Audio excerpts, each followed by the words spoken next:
শিক্ষিত বেকার নারীর জীবনী। আমি একজন সাধারণ নারী। আমার স্কুল জীবনের 14 বছরে যেসব সার্টিফিকেট, যা বর্তমানে কোনো কাজেই আসেনি, কেবলমাত্র বাচ্চাদের রেজাল্ট কার্ডে সই করতে লেগেছে মাঝে মাঝে। তাছাড়া নিজের নামটাও সারা বছর অলেখাই রয়ে যায়।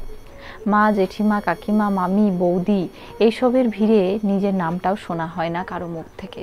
তাতে কোনো আফসোস হয় না আমার, শুধুমাত্র আফসোস হয় যখন কেউ প্রশ্ন করে আমি কি করি। নিজেই নিজের হিসাব মেলাতে পারি না। না আমি কোনো ব্যাংকে চাকরি করি, কোনো স্কুলের শিক্ষিকা, না কোনো নিজস্ব ব্যবসা, না কোনো অনলাইনে কোনো কেনাবেচা করি, না কোনো আমি লেখিকা, না কোনো খাবারের অর্ডার ডেলিভারি করি। আসলে কিছুই করি না, তবুও যে আমার নেই কোনো অবসর। সব থেকে বিভ্রান্ত হয় যখন কোনো কর্মরতা মহিলা আমাকে প্রশ্ন করে। কারণ যদি আমি হোম মেকার হয় তাহলে বড্ড হাসি পাই। কারণ যারা চাকরি করে তারাও দিব্যি ঘর সংসার সন্তান সব সামলায়, তার কাছে তো আমি আরও মূল্যহীন। তবে আমার কি বলা উচিত, আমি আসলে করিটা কি? না জানি গান গাইতে, তবে আমি আসলে করিটা কি? নিজের ঘর গোছানো, রান্না করা এসব তো সাধারণ কাজ। এর জন্য তো একটা সার্টিফিকেটেরও প্রয়োজন হয় না। তবে তার জন্য খুব ভোরে উঠে স্কুলে যাওয়া, হোমওয়ার্ক করা, রাত জেগে পরীক্ষায় পড়া করা, এগুলো কি সব বৃথা গেছে? নিউটন, আর্কিমিডিসের সূত্র কোনো কাজে আসেনি আমার রান্নাঘরে। শুধুমাত্র নুন, হলুদ, লঙ্কা, জিরা এই সব মশলা ঘাটতে হবে বলে এত সূত্র মুখস্থ করলাম।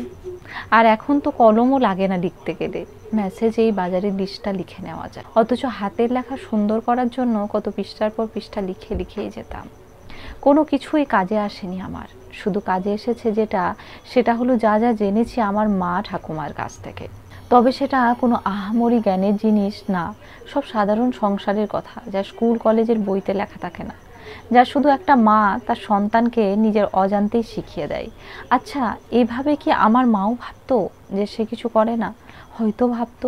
আমার মতো অনেক নারী তাই এভাবেই ভাবে যুগ যুগ ধরে। আমি কি করি আমি সেটা খুঁজে পেয়েছি। আমি আসলে কিছুই করি না, তার সত্ত্বেও অনেক কিছু করি।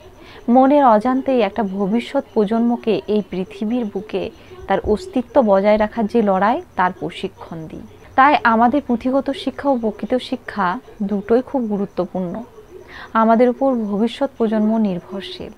তাই আমরা যখন এই বাস্তব পৃথিবীতে থাকবো না, তখনও তারা যেন কোনো রকম প্রতিকূল পরিস্থিতিতে নিজেদের ঠিক সামলে নেয়।